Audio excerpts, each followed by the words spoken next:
Praise the lord. దేవునికే మహిమ కలుగునుగాక. మీ అందరికీ యేసుక్రీస్తు ఘనమైన నామంలో నా హృదయపూర్వకమైన వందనములు తెలియచేయుచున్నాను. ప్రియమైన క్రీస్తు బిడలారా, ఈరోజు వాక్య ధ్యానాంశము సాతాను తంత్రాలను ఎదిరించడానికి కావలసిన యుద్ధాయుధాలు. ఎఫెసీలకు రాసిన పత్రిక 6వ అధ్యాయము 11వ వచనం చదువుకుందాం. మీరు అపవాది తంత్రములను ఎదిరించుటకు శక్తిమంతులగునట్లు దేవుడిచ్చు సర్వాంగ కవచమును ధరించుకుని ప్రార్థన చేసుకుందాం. మహాపరిశుద్ధుడవు గరుడవైన యేసయ్య, నీ పరిశుద్ధమైన బంగారు పాదములకు వందనములు, స్తోత్రములు. నీవిచ్చిన వాక్యాన్ని బట్టి స్తుతిస్తున్నాం, ఘనపరుస్తున్నాం. నీ వాక్యము ద్వారా మాతో మాట్లాడి నీవే మహిమ ఘనత ప్రభావములు పొందుకొనమని యేసయ్య శక్తి కలిగిన నామంలో ప్రార్థించుచున్నాను తండ్రి, ఆమేన్. ప్రియమైన దేవుని బిడలారా, ఈ వాక్య సందేశము ద్వారా పరిశుద్ధాత్మ దేవుడు మనందరితో మాట్లాడునుగాక. ఇక్కడ రాయబడినటువంటి వాక్య భాగము సాతాను తంత్రాలను ఎదిరించడానికి శక్తిమంతులగునట్లు దేవుడిచ్చే సర్వాంగ కవచమును ధరించుకొనుడి అని రాయబడినది. పౌలు భక్తుడు ఎఫెసీ సంఘానికి రాస్తూ ఉన్నారు. ఈ రోజున పరిశుద్ధాత్మదుడు వింటున్న మనందరితో మాట్లాడుతున్న మాటలు. సాతానుడు ఆత్మీయులపై అనేకమైన తంత్రాలను ఉపయోగిస్తూ ఉంటాడు.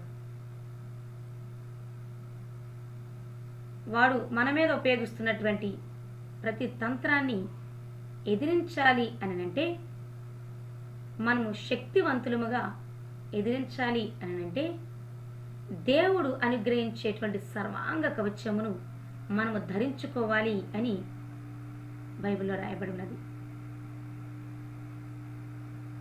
ఆత్మీయుల మీద అనునిత్యము సాతానుడు అనేకమైన తంత్రాలను ఉపయోగిస్తూ మన ఆత్మీయతను దెబ్బతీయటానికి ప్రయత్నిస్తాడు. కాబట్టి ప్రతి ఆత్మీయుడు దేవుడిచ్చేటువంటి సర్వాంగ కవచాన్ని ధరించుకోవాల్సిందే. ఫుల్ ఆర్మర్ ఆఫ్ గాడ్ లేదా హోల్ ఆర్మర్ ఆఫ్ గాడ్, దేవుడిచ్చు సర్వాంగ కవచం అంటే ఏమిటి అని అంటే, ఎఫెసీలకు రాసిన పత్రిక 6వ అధ్యాయము 12 నుండి 18 వచనాల వరకు ఉన్నటువంటి 7 రకాలైనటువంటి యుద్ధాయుధాలను, యుద్ధోపకరణాల గురించి అక్కడ రాయబడి ఉన్నది. ఈ దేవుడిచ్చేటువంటి సర్వాంగ కవచాన్ని మనము ధరించుకుని ఉన్నప్పుడే సాతానుడు మన మీద ప్రయోగించేటువంటి ప్రతి తంత్రాన్ని మనం ఎదిరించి పోరాడి జయించగలుగుతాం. సాతానుడితో పోరాడటానికి, వాడి తంత్రాలను ఎదిరించడానికి శరీర సంబంధమైన యుద్ధాయుధాలు పనికిరావు. అందుకనే పౌలు భక్తుడు కొరింథీయులకు రాసిన 2వ పత్రిక 10వ అధ్యాయం 3-4 వచనాల్లో రాస్తున్నారు. మేము శరీరధారులమై నడుచుకొనుచున్నను, శరీరానుసారంగా యుద్ధం చేయము. మా యుద్ధోపకరణములు ఆత్మ సంబంధమైనవి. హల్లెలూయా, హల్లెలూయా. ఇక్కడ దేవుడు మనకు అనుగ్రహించేటువంటి సర్వాంగ కవచము ఆత్మ సంబంధమైనది. ఆత్మ సంబంధమైనది. ఫుల్ ఆర్మర్ ఆఫ్ గాడ్, సర్వాంగ కవచము అని అంటే, దేవుడిచ్చేటువంటి సర్వాంగ కవచము అని అంటే, సాతాను ఎటువంటి తంత్రం మన మీద ఉపయోగించినా ఈ దేవుడిచ్చే సర్వాంగ కవచాన్ని, దేవుడిచ్చే యుద్ధోపకరణాలను మనం ధరించుకుని ఉన్నప్పుడు వాడి తంత్రాలు ఏమి కూడా మన ఆత్మీయ స్థితిని కదిలించలేవు.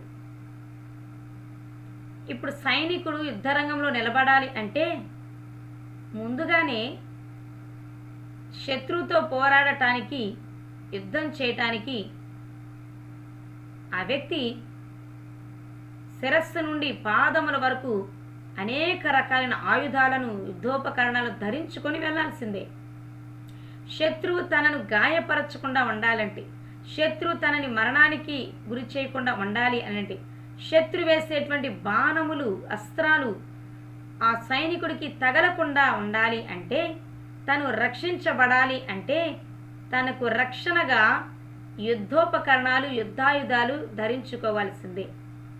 ఏ సైనికుడైనా యుద్ధరంగానికి వెళ్లే ముందు యుద్ధోపకరణాలు, యుద్ధాయుధాలను తన శరీరం అంతా కూడా కప్పుకొని వెళ్లాల్సిందే నా ప్రియమైన దేవుని బిడ్డ. తను తను రక్షించుకున్న కొరకు శత్రువుల నుండి, అలాగే శత్రువులు వేసేటువంటి అస్త్రాల నుండి తనను తను రక్షించుకోవటానికి కూడా యుద్ధోపకరణాలను సైనికులు ధరించుకొని యుద్ధం చేయడానికి వెళతారు. అలాగే మనము కూడా కంటికి కనిపించనటువంటి సాతానుడి శక్తులతో, సాతానుడితో పోరాడాలి. కాబట్టి వాడి తంత్రాలను మనం గ్రహించుకొని వాటిని ఎదిరించాలి అంటే మన సొంత ప్రయత్నాలు, మన సొంత జ్ఞానము, మనమేదో శరీరానుసారంగా ధరించుకున్నవి సరిపోవు. వాటితో మనం వాడిని ఎదిరించలేము, జయించలేము. అందుకని వాడిని ఎదిరించాలి అంటే మనకు దేవుని సహాయం కావాల్సిందే. వాడితో పోరాడాలి అంటే దేవుడిచ్చేటువంటి సర్వాంగ కవచమును మనం ధరించుకోవాల్సిందే నా ప్రియమైన దేవుని బిడ్డలారా. అయితే దావీదు గొల్యాతు మీదకు యుద్ధానికి వెళ్లే ముందు సౌలు దావీదుని పిలిచి సౌలు కలిగి ఉన్నటువంటి యుద్ధాయుధాలను, యుద్ధోపకరణాలను దావీదుకు ధరింపచేయటానికి ప్రయత్నం చేసినప్పుడు దావీదు అంటాడు, ఇవన్నీ నాకు వాడుక లేదు, ఇవన్నీ నాకు అలవాటు లేదు, వీటితో నేను గొల్యాతు మీదకి యుద్ధం చేయడానికి వెళ్ళను, ఇవి నాకు అవసరం లేదు అని డైరెక్ట్గా రాజుతోనే మాట్లాడుతున్నాడు. సమూయేలు మొదటి గ్రంథము 17వ అధ్యాయం 38, 39, 40 వచనాలు. అయితే దావీదు గొల్యాతు మీదకి యుద్ధానికి వెళ్ళి జయించింది చిన్న రాళ్లతోనేనా? కాదు. ఆల్రెడీ దేవాతి దేవుడు దావీదుకు సర్వాంగ కవచాన్ని ధరింపచేశాడు. అది దావీదుకు తెలుసు. దావీదు ఆల్రెడీ ఆత్మ సంబంధమైనటువంటి యుద్ధోపకరణాలను, యుద్ధాయుధాలను ధరించుకొని ఉన్నాడు. లేకుంటే గొల్యాతుతో యుద్ధానికి వెళ్ళేవాడు కాదు. అక్కడున్నటువంటి సైనికులందరూ, ఇశ్రాయేలులందరూ కూడా ఆ శరీరానుసారంగా గొప్ప దేహదారుఢ్యం కలిగిన వాళ్ళే, కానీ వాళ్ళకి ఆత్మ సంబంధమైన యుద్ధోపకరణాలు లేవు. అందుకనే వాళ్ళు ధైర్యంగా వెళ్ళలేకపోయారు.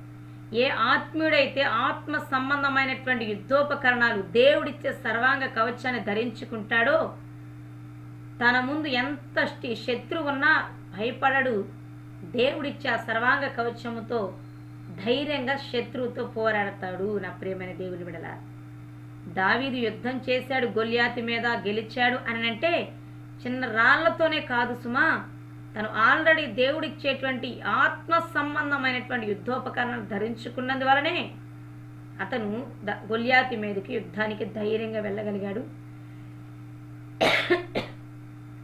ఎదిరించాడు, పోరాడి జయించాడు. ఈ రోజున మన ఆత్మ రక్షణ కొరకు, మన ఆత్మీయ స్థితిని కాపాడుకొనడం కొరకు సాతానుతో పోరాడాలి. కాబట్టి మనంతట మనం పోరాడలేము. దేవుని సహాయముతో, దేవుడిచ్చేటువంటి సర్వాంగ కవచమును ధరించుకొని ఉన్నప్పుడు మనము ఖచ్చితంగా సాతాను తంత్రాలను ఎదిరించగలుగుతాము. నా ప్రియ దేవుని బిడ్డలారా, ఇక్కడ ఎఫెసీలకు రాసిన పత్రిక 6వ అధ్యాయం 12 నుండి 18 వరకు రాయబడిన మాటల్లో 7 రకాలైనటువంటి యుద్ధోపకరణాలు, యుద్ధ ఆయుధాలను గురించి అక్కడ భక్తుడు రాయటం జరిగింది. ఈ 7 రకాలైనటువంటి యుద్ధోపకరణాలు దేవుడే అనుగ్రహిస్తారు, దేవుడే ఆత్మీయులకు ధరింపచేస్తారు. నా ప్రియమైన దేవుని బిడ్డలారా, ఇవి దేవుడు మాత్రమే ధరింపచేసేవి. మనంతట మనం ఇవి తెచ్చుకునేవి, ధరించుకునేవి కానే కావు. దేవుడే ఆత్మీయుల అయినటువంటి ప్రతి ఒక్కరికి ఈ 7 రకాలైన యుద్ధోపకరణాలు ధరించుకుంటారు. ఈ 7 రకాలైన యుద్ధాయుధాలను, యుద్ధోపకరణాలను ధరించుకున్నప్పుడే అది దేవుడిచ్చే సర్వాంగ కవచం అవుతుంది. అప్పుడు మాత్రమే సాతాను తంత్రాన్ని ఎదిరించగలుగుతాము, పోరాడగలుగుతాము, జయించగలుగుతాం. ఈ 7 ఆయుధాలలో ఏ ఒక్కటి మిస్ అయినా కూడా ఆ ప్రదేశంలో సాతాను పోరాడటానికి, గాయపరచడానికి అవకాశం దొరుకుతుంది. కాబట్టి ఆత్మీయులారా, ఈ 7 రకాలైనటువంటి యుద్ధోపకరణాలను మీరు ధరించుకొని ఉన్నారా లేదా ఏ ఆయుధాన్నైనా మీరు మిస్ చేసుకొని సాతానుతో పోరాటానికి ప్రయత్నం చేస్తున్నారేమో జాగ్రత్త వహించమని దేవుని పేరట మనవి చేస్తూ ఉన్నాను. ఒకటి, సాల్వేషన్, రక్షణ అనే శిరస్త్రాణమును ప్రతి ఒక్క ఆత్మీయుడు, ఆత్మీయురాలు ధరించుకోవాలి. రక్షణ అనేటువంటి శిరస్త్రానము ధరించుకున్నప్పుడే ఆ వ్యక్తి ఆత్మీయురాలుగా పిలువబడతాడు. ఈ ఎఫెసీలకు రాసిన పత్రిక 6వ అధ్యాయం 17వ వచనం రాయబడినది రక్షణ అనే శిరస్త్రానమును ధరించుకోవాలి అని. ఇక్కడ సాల్వేషన్, రక్షణ అనేది దేవుడు మాత్రమే అనుగ్రహించేది. రక్షణ యేసుక్రీస్తు కృప ద్వారానే మనం పొందుకుంటాం. రక్షణ అనంటే యేసుక్రీస్తును నిజరక్షకునిగా అంగీకరించడం, యేసుక్రీస్తు రక్తంలో కడగబడడం, పరలోక పౌరసత్వాన్ని కలిగి ఉండడం, ఈ లోకం నుండి ప్రత్యేకించబడడం, యేసుక్రీస్తు యొక్క సైన్యంలో చేర్చబడడం, క్రీస్తు సైనికుడుగా మార్చబడడం నా ప్రియమైన దేవుని, క్రీస్తు వారసులుగా మార్చబడడం నా ప్రియ దేవుని బిడ్డలారా. సాతానుతో పోరాడాలి అని అంటే సాతానుడు పక్షంగా ఉన్నవారు ఎవరు పోరాడరు. దేవుని పక్షంగా ఉన్నవారే సాతానుతో పోరాడగలరు. ఈ రక్షణ అనేటువంటి ఆయుధాన్ని ఎవరైతే కలిగి ఉంటారో, ధరించుకుంటారో వారు మాత్రమే సాతాను తంత్రాన్ని ఎదిరించేటువంటి, పోరాడేటువంటి అధికారాన్ని, అర్హతను కలిగి ఉంటారు. రక్షణ అనేది పొందుకోకుండా, రక్షించబడకుండా సాతాను యొక్క తంత్రాలను ఎదిరించాలన్నా, వాడితో పోరాడాలన్నా అధికారం లేదు, అర్హత లేదు. లోకస్తులందరూ సాతాను పక్షపు వారే. ఒకవేళ వాళ్ళు సాతానుతో పోరాడాలి అన్నా కూడా వాళ్ళ వల్ల కాదు, అది అసాధ్యం. ఒక వ్యక్తి సాతానుతో పోరాడాలి అంటే ప్రప్రథమంగా ఆ వ్యక్తి రక్షించబడిన బిడ్డ ఉండాలి. ఇక్కడ రక్షణ అంటే కాస్త లోతుగా మనం అధ్యయనం చేస్తే యేసుక్రీస్తు నిజరక్షకునిగా అంగీకరించి యేసుక్రీస్తు యొక్క ఆత్మను కూడా కలిగి ఉండటం, నీటి బాప్తిస్వంతో పాటు పరిశుద్ధాత్మ బాప్తిస్వం కూడా పొందినప్పుడే అది నిజమైన రక్షణ అని పిలువబడుతుంది. అట్టి రీతిగా రక్షించబడి క్రీస్తు వారసుడిగా మలచబడి, ఎందుకంటే బైబిల్లో రాయబడ్డది రోమీలకు రాసిన పత్రిక 8వ అధ్యాయము 14వ వచనంలో దేవుని ఆత్మ కలిగిన వాళ్ళే దేవుని కుమారులై ఉంటారు అని. ఇక్కడ రక్షణ అంటే నా ప్రియమైన దేవుని బిడ్డలారా నీటి బాప్తిస్వం మాత్రమే కాదు, పరిశుద్ధాత్మను కూడా కలిగి ఉండటం. నీటి బాప్తిస్వం పాటు పరిశుద్ధాత్మలో కూడా బాప్తిస్వం పొందడం. రక్షించబడి దేవుని ఆత్మని కలిగి ఉన్నవారు మాత్రమే సాతాను యొక్క తంత్రాలను ఎదిరించడానికి, పోరాడటానికి అధికారం, అర్హత ఇవ్వబడతాయి. దేవుని ఆత్మ సహాయం లేకుండా, దేవుని ఆత్మని కలిగి లేకుండా సాతానుతో పోరాడటం అసాధ్యం, మనం గెలవలేము.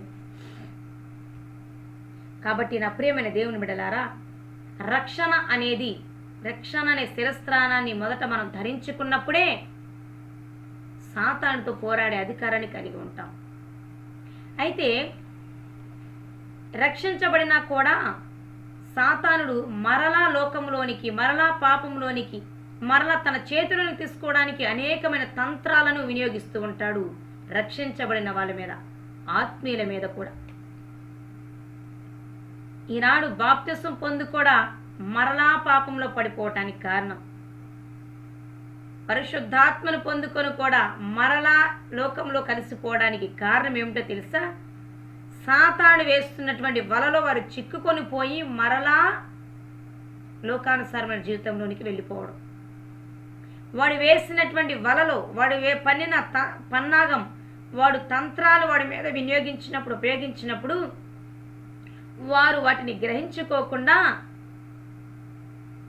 వాడి తంత్రాలకు లోబడిపోతే వారు మోసగించబడి మరలా పాపంలోనికి పడిపోయిన వారు ఉన్నారు.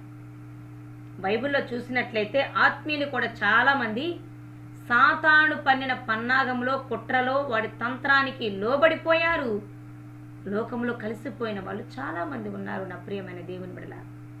యోధా ఇస్కరియోతు యేసుక్రీస్తుతో పాటు ఉన్నాడు, యేసుక్రీస్తు మాటలు విన్నాడు, ఆయన మార్గాన్ని నడుస్తూనే సాతానుడు ధనాపేక్ష అనేటువంటి వల పన్నినప్పుడు, తంత్రం ఉపయోగించినప్పుడు ధనాపేక్షకు లోబడి, సాతానుడు తంత్రానికి లోబడి మోసగించబడ్డాడు, నశించిపోయాడు. అలాగే దావీదు అభిషక్తుడై ఉండి కూడా, గొప్ప భక్తుడై ఉండి కూడా, దేవుని మార్గాన్ని నడుస్తూ కూడా సాతాను వ్యభిచారం అనేటువంటి తంత్రాన్ని ఉపయోగించినప్పుడు గ్రహించుకోకుండా లోబడ్డాడు, మోసపోయాడు, నష్టపోయాడు. కాబట్టి రక్షించబడిన వాళ్ళ మీద, ఆత్మని కలిగి ఉన్న వాళ్ళ మీద వాడు ఎప్పుడు తంత్రాలు ఉపయోగిస్తాడు. కాబట్టి మనం రక్షణ అనే శిరస్త్రానమును కలిగి ఉన్నాము, పోరాడే అధికారాన్ని, అర్హతను కలిగి ఉన్నాము. అయితే వాడి తంత్రాలను మనం గ్రహించుకొని మనకిచ్చిన అధికారాన్ని, అర్హతను బట్టి మనము పోరాడేటువంటి శక్తిని కలిగి ఉండాలి. నా ప్రియమైనటువంటి దేవుని బిడ్డలారా, కాబట్టి రక్షణ అనే శిరస్త్రానము ద్వారా ధరించుకుంట ద్వారా సాతానుతో పోరాడగలుగుతాం, మనం వాడిని ఎదిరించగలుగుతాం. రక్షణ లేకుండా మనం సాతానుతో పోరాడటానికి అధికారం కానీ, అర్హత కానీ, శక్తి కానీ మనకు లేదు. రెండవది ట్రూత్, సత్యము. ఇక్కడ రాయబడిన మాట 14వ వచనము, ఎలాగనక మీ నడుమునకు సత్యమును దట్టి కట్టుకొని అని రాయబడి ఉన్నది. నడుమునకు సత్యమును దట్టి కట్టుకోవడం అంటే ఏమిటి అని అంటే, ట్రూత్, సత్యము. మన దేవుడు సత్యవంతుడు, సత్యస్వరూపకు ఆత్మ మనలో నివసించుచున్నారు. కాబట్టి మనము సత్యమే మాట్లాడే వాళ్ళము ఉండాలి, సత్యమునే పలికే వారం ఉండాలి. నా ప్రియమైన దేవుని బిడ్డలారా, మనము సత్యంగా మాట్లాడినా, సత్యమైన మార్గాన జీవించినా, నిజమే పలుకుచున్నటువంటి వారముగా ఉంటూ ఉన్నప్పుడు సాతానుడితో మనం పోరాడుతున్నట్లే, సాతానుడిని మనం ఎదురుస్తున్నట్లే. ఎందుకంటే సాతానుడు అబద్ధికుడు, అబద్ధాలకు జనకుడు, వానిలో సత్యము లేనే లేదు. మరి మనం సత్యంగా వ్యవహరించుచున్నప్పుడు, సత్యమే మాట్లాడుచున్నప్పుడు, సత్యమైనటువంటి మార్గాన మనం నడుస్తూ ఉన్నప్పుడు సాతానుడితో మనం పోరాడుతున్నట్లే, సాతానుడితో మనం ఎదురుస్తున్నట్లే. నా ప్రియమైన దేవుని బిడ్డలారా, ఎఫెసీయులకు రాసిన పత్రిక 4వ అధ్యాయము 25వ వచనాన్ని చూసినట్లయితే,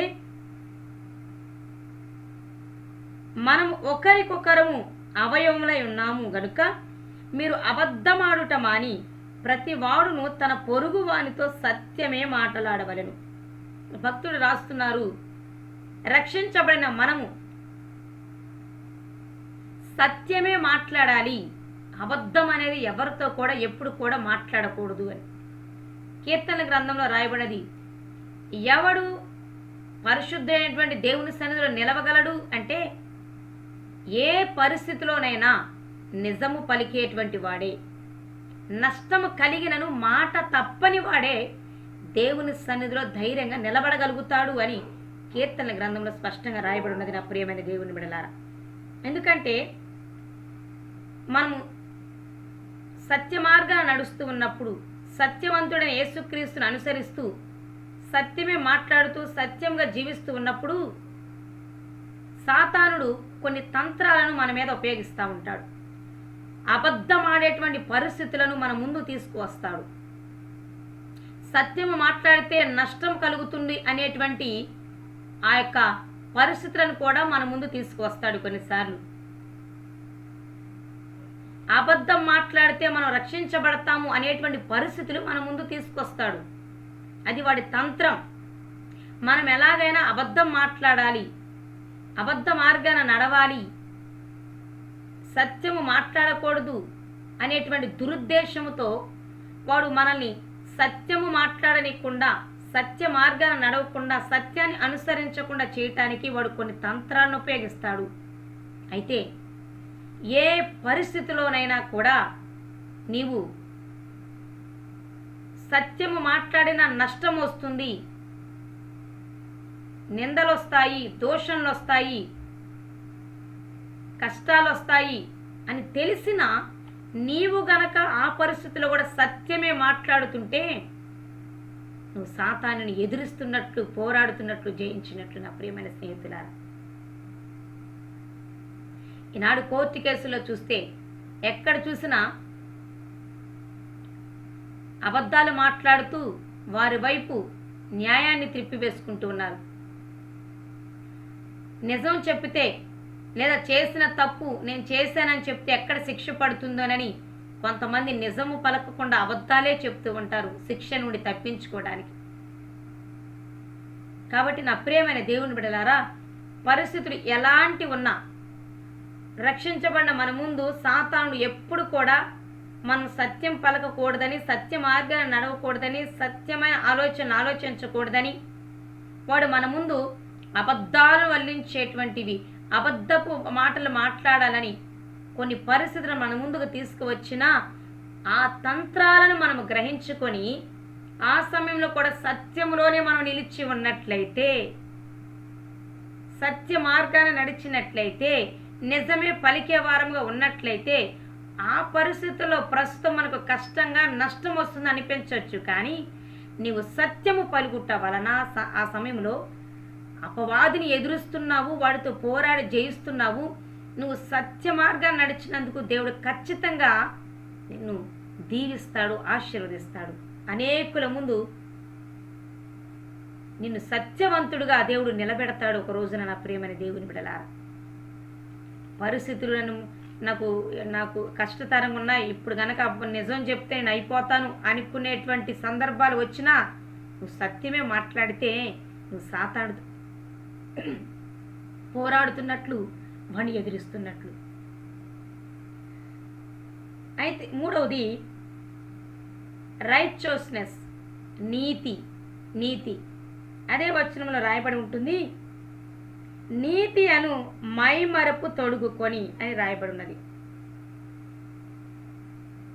రక్షించబడిన మనము సత్యమే మాట్లాడే వాళ్ళం ఉండాలి, సత్యాన్ని ధరించుకున్న వారం ఉండాలి. మనము సత్య మార్గం నడుస్తూ అనేకులు సత్య మార్గం నడిపిస్తూ ఉండాలి. మూడవదిగా రైచోస్నెస్, నీతి అని అంటే రోమీలకు రాసిన పత్రిక 2వ అధ్యాయం 13వ వచనంలో రాయబడి ఉన్నది, ధర్మశాస్త్రానుసారంగా జీవించటమే నీతి అని. అంటే వాక్యానుసారంగా జీవించడమే నీతి అని వాక్యం తెలియపరుస్తుంది. ఇంకా చెప్పాలి అంటే నీతి అని అంటే దేవుని చిత్తానుసారంగా జీవించటమే నీతి అని బైబిల్లో రాయబడి ఉన్నది. ఎందుకంటే యేసుక్రీస్తు ప్రభు బాప్తిస్మ యోహాను యొద్దకు వచ్చి బాప్తిస్మ ఇమ్మన్నప్పుడు బాప్తిస్మ యోహాను అంటారు, నేను నీకు బాప్తిస్వం ఇవ్వటానికి అర్హుడు కాదు అంటున్నప్పుడు యేసయ్య ఒక చక్కని మాట అంటారు కదా, ఏమని అని అంటే, నీతి యావత్తు ఎలాగూ జరగనిము, నీతి యావత్తు ప్రస్తుతం ఇలాగూ జరగనిము, నేను నీతిని జరిగించటానికి ఈ లోకానికి వచ్చాను. అంటే నా తండ్రి చిత్తాన్ని జరిగించటానికి, దేవుని వాక్యాన్ని నెరవేర్చడానికి నేను ఈ లోకానికి వచ్చాను కాబట్టి నీతి యావత్తు జరగనిము అని అంటాడు. అంటే ఇక్కడ నీతి అంటే మనం అర్థం చేసుకోవాల్సింది ఏంటి?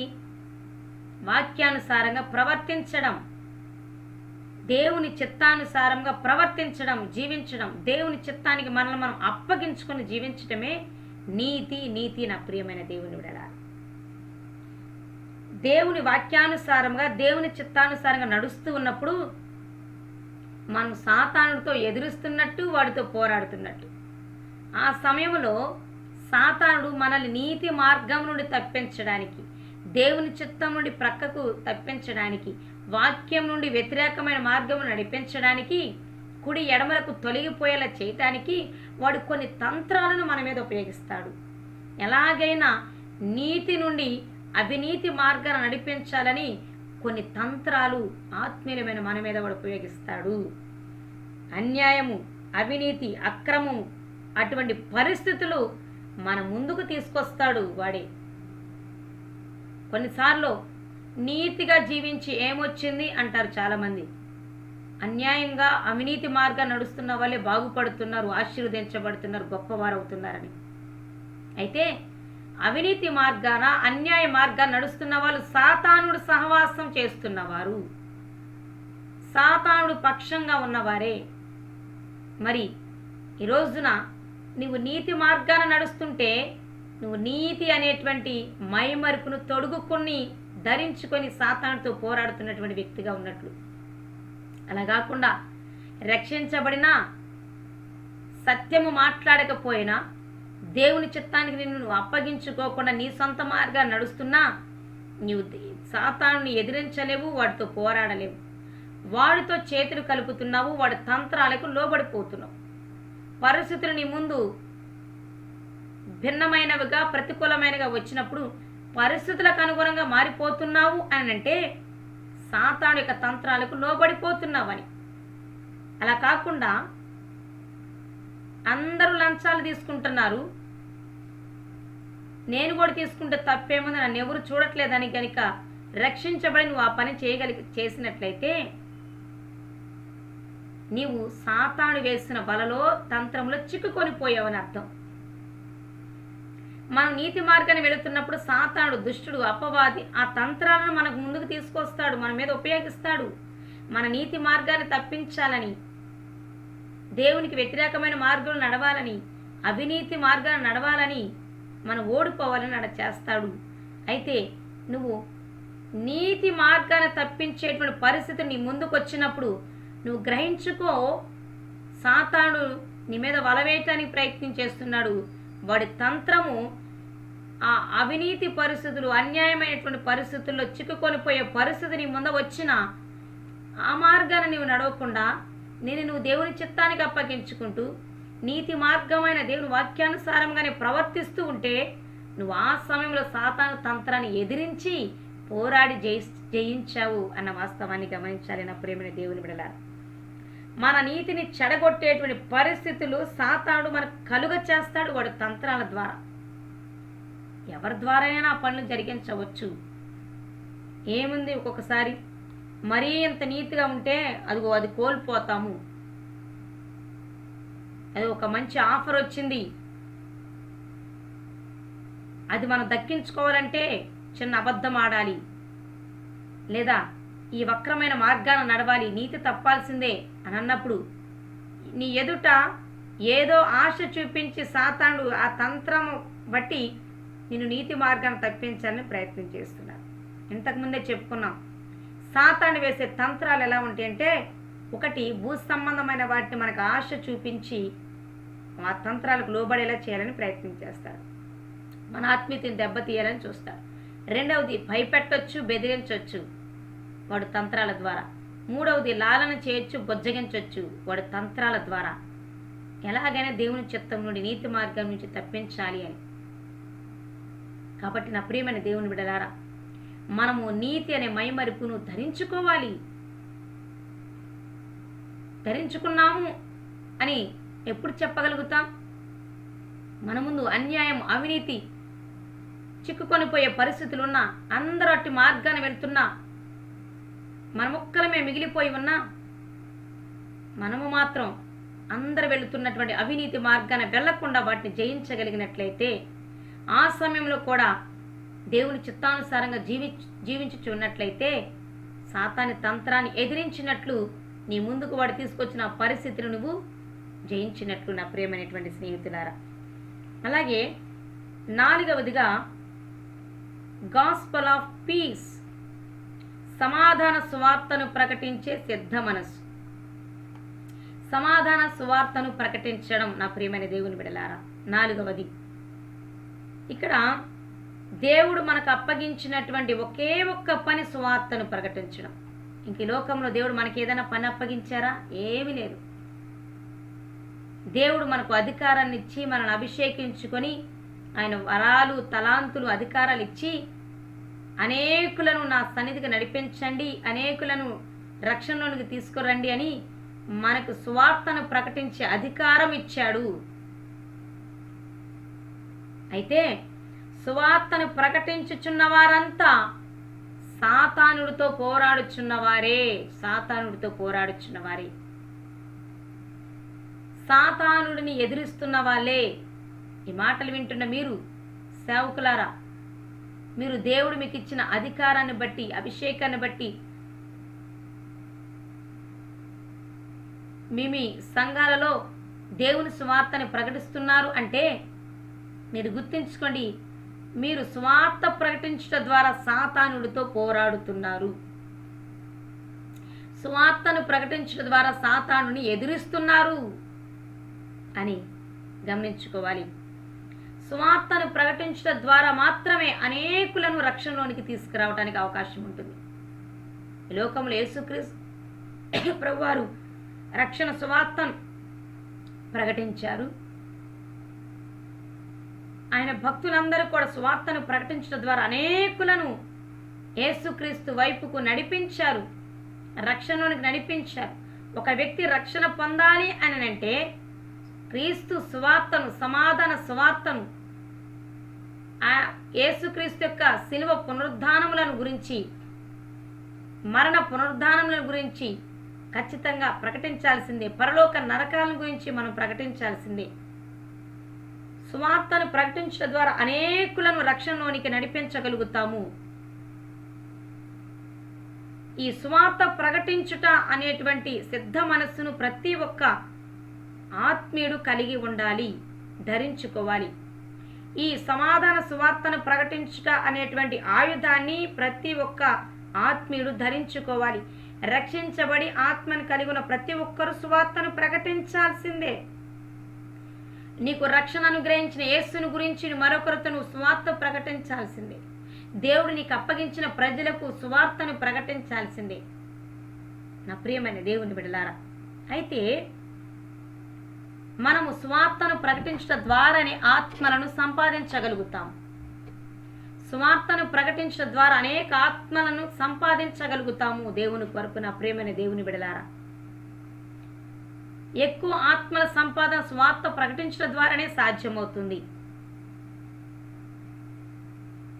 మనం సువార్తను ప్రకటించేటువంటి అధికారాన్ని కలిగి ఉన్నాం కాబట్టి, ఆ ఆయుధాన్ని మనం ధరించుకున్నాం కాబట్టి, ఆ ఆయుధముతో సాతానుని ఎదిరించాలని పోరాడాలి. సువార్తను ప్రకటించు ఉన్నప్పుడు సాతానుడు సువార్త ప్రకటింపబడకుండా ఉండటానికి అనేకమైన తంత్రాలను ఉపయోగిస్తాడు సేవకుల మీద. సువార్త ప్రకటింపకూడదు, అనేకులు రక్షణలోనికి రాకూడదనే దురుద్దేశంతో సాతానుడు సేవకుల మీదే అనేక రకాలుగా వాడి తంత్రాల ద్వారా దాడి చేయడానికి ప్రయత్నం చేస్తాడు. ఈ రోజున ప్రపంచవ్యాప్తంగా ఎక్కడ చూసినా, ముఖ్యంగా భారతదేశంలో చూస్తే, సువార్తను ప్రకటించచ్చు ఉన్నప్పుడు సువార్తను ప్రకటించొద్దు అని, మత మార్పిడి చేయొద్దు అని అనేకమైన ఆటంకాలు వస్తున్నాయి. ఈ రోజున అది దుష్టుడు సేవకుల మీద చేస్తున్న దాడి, సేవకుల మీద ఉపయోగిస్తున్నటువంటి తంత్రము అన్న వాస్తవాన్ని ఈ రోజున మనం గమనించాలి. సువార్తను ఆపడానికి వాడు ఏ స్థాయిలోనైనా వాడి తంత్రాలను ఉపయోగించవచ్చు, బెదిరించవచ్చు, భయపెట్టవచ్చు, ఏదైనా ఆశ చూపించవచ్చు, ఆ సమయానికి లాలన చేయవచ్చు, ఏ పరిస్థితిని మన ముందుకు తీసుకురావచ్చు. చూడండి, సేవకులముగా మనము ఒక చోట సువార్తను ప్రకటించాల్సి ఉన్నప్పుడు, మనం సిద్ధపడుతూ ఉన్నప్పుడు సాతానుడు అనేక రకాలుగా మనకు ఆటంకాలను తీసుకొస్తాడు, అడ్డుబండలు వేస్తూ ఉంటాడు. ఎలాగైనా మనం ఆ ప్రదేశానికి వెళ్ళి సువార్తను ప్రకటించకూడదని వాడు కంకణం కట్టుకున్న వాడై అనేకమైనటువంటి ఆటంకాలు, అడ్డుబండలు వాడు తంత్రాల ద్వారా చేస్తూ ఉంటాడు. సేవకులమైన మనందరికీ ఇవి అనుభవాలు ఉన్నాయి. అయితే నా ప్రియమైన దేవుని బిడ్డలారా, ఎన్ని ఆటంకాలు వచ్చినా, వాడు ఎన్ని తంత్రాలు మన మీద ఉపయోగించినా, మనము ఏ పని నిమిత్తం ఏర్పాటు చేయబడ్డామో, ఎక్కడికి వెళ్ళి సువార్త ప్రకటించాలని దేవుడు ఉద్దేశించాడో, బయలుపరిచారో, ఆటంకాలను ఛేదించుకుంటూ గనక అక్కడికి వెళ్ళి సువార్తను ప్రకటిస్తే, అక్కడ వాడితో మనం పోరాడి గెలిచినట్లు, వాడి ఓడిపోయినట్లు. నా ప్రియమైన దేవుని బిడ్డలారా, మనం వాడితో ఏమి ఇంక వేరే పని చేయవసరలా. దేవుడు మనకు బయలుపరిచిన చోట, బయలుపరచబడిన వ్యక్తులకు సువార్తను ప్రకటిస్తే, ఎన్ని ఆటంకాలు వచ్చినా వాటిని జయించుకుంటూ వెళ్ళి ఆ పని చేస్తే ఆత్మ సంపాదన దొరుకుతుంది. అలాగే సాతానుడి మీద కూడా మనం జయాన్ని పొందుకుంటాం. అపోస్తల కార్యంలో పేతురు వాక్యాన్ని బోధిస్తూ ఉన్నప్పుడు ఒకసారి 3,000 మంది, ఒకసారి 5,000 మంది మారు మనసు పొంది బాప్తిసం పొందారు. ఫిలిప్పు కూడా వాక్యాన్ని బోధిస్తూ ఉన్నప్పుడు అనేకులు వాక్యం విని విశ్వసించి బాప్తిసం పొందినట్లుగా చూస్తాం. కాబట్టి సువార్తను ప్రకటించడం ద్వారా, వాక్యాన్ని ప్రకటించడం ద్వారా అనేకులు రక్షించబడతారు. కాబట్టి వాడికి అది ఇష్టం లేదు. కాబట్టి సువార్తను ఆపడానికి పలు రకాలైనటువంటి ఆటంకాలు, తంత్రాలు ద్వారా వాడు మన మీద దాడి చేయడానికి ప్రయత్నిస్తాడు. ఎందుకంటే అభిషక్తులైనటువంటి సేవకులు ఒక చోట సువార్తను ప్రకటించుచున్నప్పుడు, వాక్యం ప్రకటించుచున్నప్పుడు సాతానుడు వాడి శక్తులు అక్కడ నిలవలేవు కాబట్టి సువార్త ప్రకటన జరగకుండా ఉండడానికి, వాక్యాన్ని బోధించకుండా ఉండడానికి సాతానుడు ఎప్పుడు కూడా ప్రయత్నం చేస్తుంటాడు. వాడి తంత్రాలను మనం ఎరగాలి. ఏ సువార్తను ప్రకటించేటువంటి అవకాశం వచ్చినప్పుడు ఏవో ఆటంకాలు వచ్చాయని గనక మనం ఆగిపోతే, ఆటంకాలు తీసుకొచ్చిన సాతానుడేనని మనం గ్రహించకపోతే, ఆటంకాల ద్వారా సాతానుడి తంత్రాలు మన మీద ఉపయోగిస్తున్నాడు సువార్తను ఆపడానికి, మనం ప్రకటించకూడదనేటువంటి విషయాన్ని గ్రహించకపోతే, ఏదో బాగాలేదురే, ఏవో పరిస్థితులు వచ్చినాయిలే అని కనుక సువార్త పని ఆపేస్తే సాతాను తంత్రాలకు లోబడిపోయినట్లే, మోసగించబడినట్లే, నీ ద్వారా జరగాల్సిన పని ఆగిపోయినట్టు. నా ప్రియ సహోదరి సహోదరుడా, సువార్త ప్రకటించడం ఆపొద్దు. దేవుడు మీకు ఇచ్చిన అధికారాన్ని ఆపవద్దు. ఏ ఆటంకం వచ్చినా దాన్ని ఛేదించుకొని వెళదాము. దేవుని సువార్తను బలంగా ప్రకటించుదాము. ఆత్మల సంపాదన కొరకు మనం సాతానుడితో పోరాడదాము. నా ప్రియమైన దేవుని బిడ్డలారా, ఒకసారి అపోస్తలులు దేవుని సువార్తను ప్రకటించుచున్నప్పుడు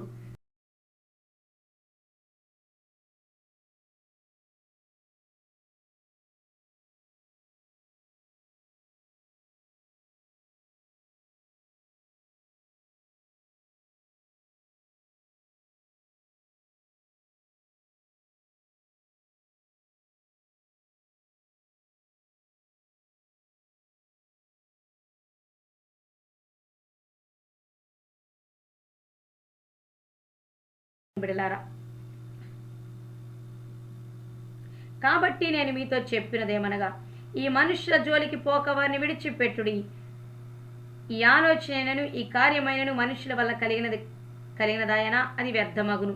ఇక్కడ చదువుదాం.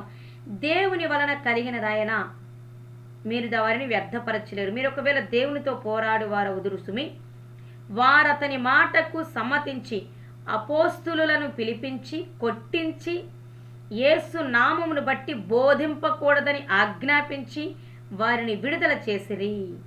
చూసారా, మీరు వాక్యాన్ని బోధించొద్దు, ప్రకటించొద్దు అని, ఈ సువార్త యేసు నామములో ప్రకటించొద్దని వారిని ఖండించారు, వారిని కొట్టారు, పంపించేశారు బయటికి. వాళ్ళు సువార్తను ప్రకటించొద్దన్నా, వాక్యం బోధించొద్దన్నా, ఎంతగా తీర్పు తీర్చినా, ఎంతగా కొట్టినా ఆ అపోస్తులు ఏం చేస్తున్నారో చూద్దాం. ఇక్కడ 41వ వచనం.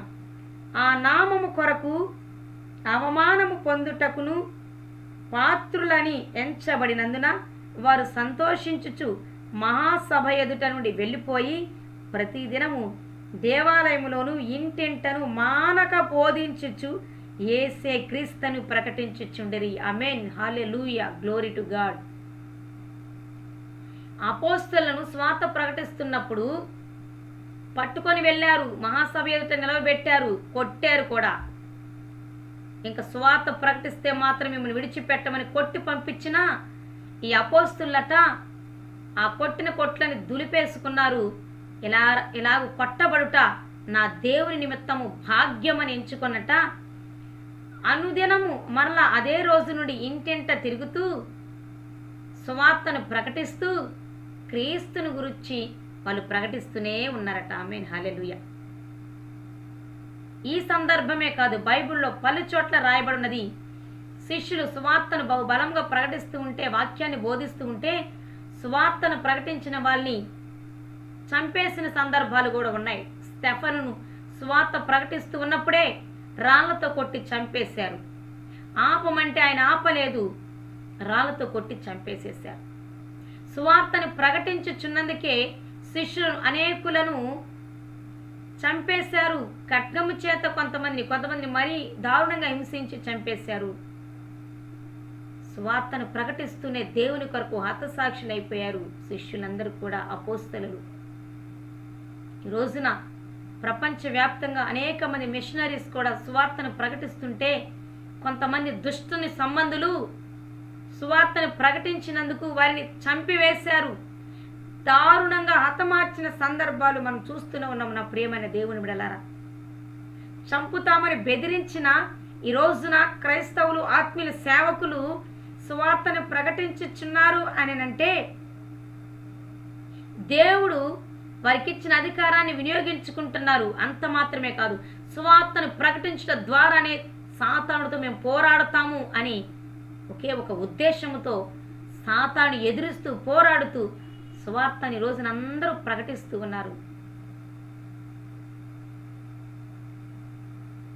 ప్రాణం తీస్తానన్న సువార్తను ప్రకటిస్తున్నారంటే సాతాను ఎదిరించడం మాత్రం మాననంటున్నారు. కానీ ప్రాణము పోతే పోయింది, సాతాను ఎదిరిస్తాము, అనేక ఆత్మను రక్షిస్తామని రోజున సేవకులు పట్టుబట్టి మరి దేవుని వాక్యాన్ని బోధిస్తూ ఉన్నారు.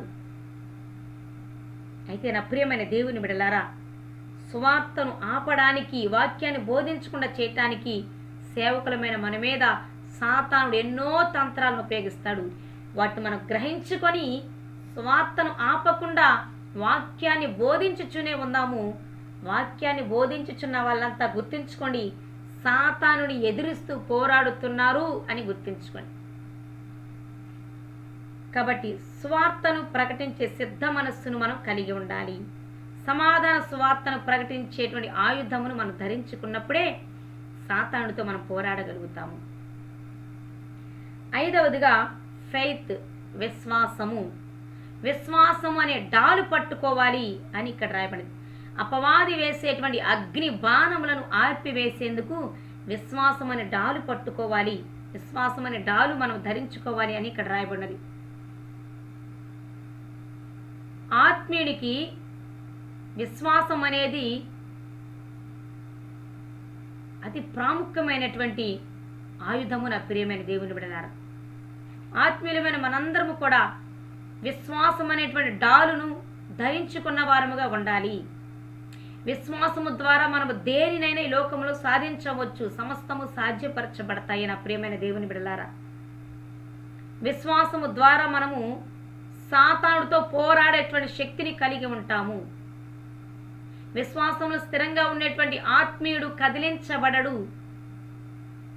సాతానుడు మన విశ్వాసాన్ని సన్నగిల్లేలా చేయటానికి, మనల్ని అల్ప విశ్వాసులుగా, అవిశ్వాసులుగా, అనుమానం వచ్చేటట్టుగా చేయటానికి వాడు అనేకమైన అగ్ని బాణాలను మన మీద విసురుతాడు, అనేకమైన తంత్రాలు మన మీద ఉపయోగిస్తాడు. మనలో మన విశ్వాసాన్ని చల్లార్చడానికి వాడు ఎప్పుడు కూడా వాడి తంత్రాలను ఉపయోగిస్తాడు. దేవుడు మనతో వాగ్దానం చేస్తే ఈ వాగ్దానం నీకేనా, అసలు ఇది నీకు సంబంధించిందేనా, ఎంత గొప్ప వాగ్దానం నీకు నెరవేర్చబడతాదా, చూడు ఎంత ఆలస్యమైందో అంటారు. దేవుని చిత్తానుసారంగా మనం జీవిస్తుంటే ఇది నిజంగా దేవుని చిత్తమేనా, దేవుని చిత్తానుసారంగా నడుస్తుంటే నీకు ఎన్ని కష్టాలు వస్తున్నాయో చూడు. ఈ విధమైనటువంటి ప్రేరేపణలు, ఇవే తంత్రాలు. సాతాను వేసే తంత్రాలు, ఉపయోగించే తంత్రాలు మానసికంగా కూడా మనకు ఒత్తిడిని తీసుకొస్తాయి. ఆలోచన పరంగా వాడు తంత్రాలను ఉపయోగిస్తాడు, మనుషుల ద్వారా తంత్రాలను ఉపయోగిస్తాడు, పరిస్థితులను కూడా మన ముందుకు తీసుకువస్తాడు. నా ప్రియమైన దేవుని బిడలారా, మన విశ్వాసాన్ని సన్నగిల్లేలా చేయటానికి మన ఆలోచన ద్వారా తంత్రాలు ఉపయోగిస్తాడు, అలాగే పరిస్థితులను తీసుకొస్తాడు, మనుషుల ద్వారా కూడా ప్రేరేపిస్తాడు.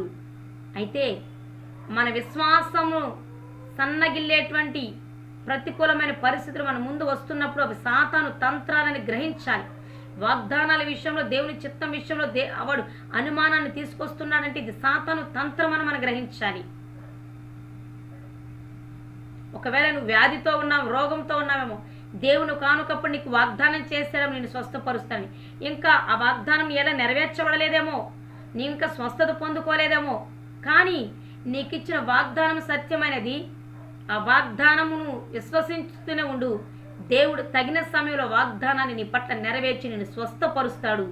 కానీ వాగ్దానం ఇచ్చాడుగా, అది నిజము కాదేమో, మరి నిజమైతే నీకెందుకు ఇంకా స్వస్థత రాలేదు, ఇటువంటి అనుమానాలు తీసుకొచ్చి నీలో ఉన్నటువంటి విశ్వాసాన్ని చల్లార్చడానికి వాడు తంత్రాలు ఉపయోగిస్తాడు. నా ప్రియమైన దేవుని బిడ్డలారా, కాబట్టి సాతానుడు మనల్ని విశ్వాసం నుండి తొలగించడానికి, అవిశ్వాసులుగా చేయటానికి అనేక రకాల అనుమానాలను, అల్ప విశ్వాసం, అవిశ్వాసం పడిపోయేటువంటి పరిస్థితులు మన ముందు వాడి తంత్రాల ద్వారా తీసుకొస్తున్నప్పుడు వాటిని మనం గ్రహించుకొని ఆ పరిస్థితుల్లో కూడా, క్లిష్టతరమైన పరిస్థితుల్లో కూడా మనము దేవుని యందు విశ్వాసం ఉంచాలి. విశ్వాసములు స్థిరులుగా ఉన్నప్పుడు, దృఢమైన విశ్వాసము కలిగి ఉన్నప్పుడు ఏ పరిస్థితిలోనైనా, శ్రమలైనా, శోధనైనా, ఏ పరిస్థితి అయినా మనం విశ్వాసములోనే ఉన్నప్పుడు, దేవుడిచ్చిన మాట మీద మనం విశ్వాసం ఉంచి స్థిరంగా నిలబడి ఉంటే వాడిని ఎదిరిస్తున్నట్లు, వాడితో పోరాడుతున్నట్లు, వాడిని జయిస్తున్నట్లు అన్న వాస్తవాన్ని రోజున గమనించాల్సిందిగా దేవుని పేట మనం చేస్తున్నాం. హవ్వ దగ్గరికి సాతాను వచ్చాడు. దేవుడు వారితో చెప్పిన మాట నమ్మకుండా అనుమానపు విత్తనాన్ని, బీజాన్ని విత్తాడు. అక్కడ హవ్వ సాతాను చెప్పిన మాట నమ్మింది, కానీ దేవుడు చెప్పిన మాటను అనుమానించేసింది.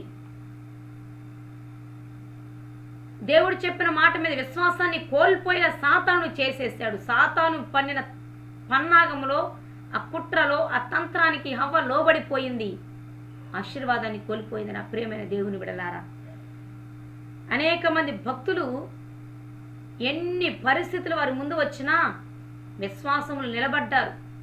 అబ్రహాము విశ్వాస వీరుడిగా ఎంచబడ్డాడు అని అంటే ఎన్నెన్నో తంత్రాలు వాడు వినియోగించాడు. దేవుని వాగ్దానాన్ని విశ్వసించకుండా, నెరవేర్చబడకుండా ఉండేందుకు మధ్యలో హాగర్ని తీసుకొచ్చాడు సాతానుడు. ఈ శారా ద్వారా సాతానుడే హాగర్ని తీసుకొచ్చాడు అబ్రహాము ద్వారా. హాగరు అబ్రహాము ద్వారా పిల్లోడిని కనటానికి. ఇది శారా ద్వారా సాతానుడు పన్నిన కుట్ర, వాడి తంత్రం. దేవుని చిత్తం అక్కడ నెరవేర్చబడకూడదని, దేవుని మాట మీద నమ్మిక ఉంచినట్లయితే అక్కడ సాతాను ఉపయోగించిన తంత్రానికి శారా లోబడేది కాదు, అబ్రహాము లోబడేవాడు కాదు. కాబట్టి నా ప్రియమైన దేవుని బిడ్డలారా, కొన్నిసార్లు భక్తులు కూడా సాతాను వేసిన తంత్రాలకు లోబడిపోయి మోసగించబడ్డారు. మరికొంతమంది భక్తులు సాతాను ఎన్ని తంత్రాలు ఉపయోగించినా దేవుని యందు విశ్వాసం ఉంచారు. యెహోషువ, కాలేబులు చూడండి, కానాను చేరేంత వరకు ఎన్నో తంత్రాలు సాతానుగాడు, ఎన్నో అడ్డుబండల ఆటంకాలు తీసుకొచ్చాడు. దేవుని మాట మీద విశ్వాసం ఉంచకుండా ఉండేటువంటి పరిస్థితుల మధ్య నడిపించాడు. అయినప్పటికీ వారు దేవుని మాటను విశ్వసించారు. విశ్వాసంలో స్థిరులుగా ఉన్నందువలన దాన్ని పొందుకున్నారు. వారిరువురు సాతాన్ని ఎదిరించి జయించిన వారుగా అక్కడ ఉన్నారు. నా ప్రియమైన దేవుని బిడలారా, ఆరవదిగా వర్డ్ ఆఫ్ గాడ్, దేవుని వాక్యం అనే ఖడ్గమును మనము ధరించుకోవాలి.